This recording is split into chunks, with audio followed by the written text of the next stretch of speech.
നമസ്കാരം. ഡേ സ്പെഷ്യലിലേക്ക് സ്വാഗതം. ഇന്ന് നവംബർ 24. സ്വാതന്ത്ര്യത്തിന്റെയും നീതിയുടെയും പ്രകാശനമായ ശബ്ദം എന്ന് വിശേഷിപ്പിക്കപ്പെടുന്ന അരുന്ധതി റോയിയുടെ ജന്മദിനമാണ് ഇന്ന്.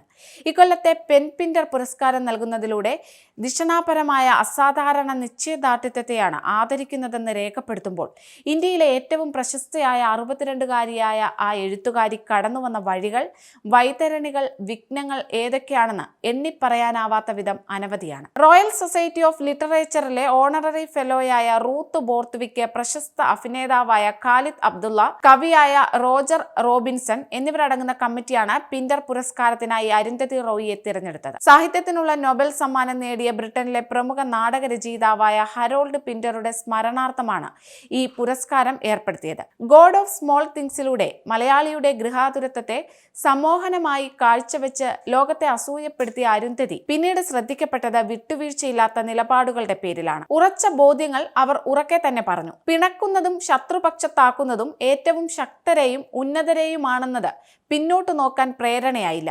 ഒളിച്ചോടിയില്ല, വാ അടച്ചില്ല. പോരാടുകയാണെന്ന ഭാവമേയില്ലാതെ ഏറ്റവും സത്യസന്ധമായും അപകടകരമായും തല ഉയർത്തി നടന്നു.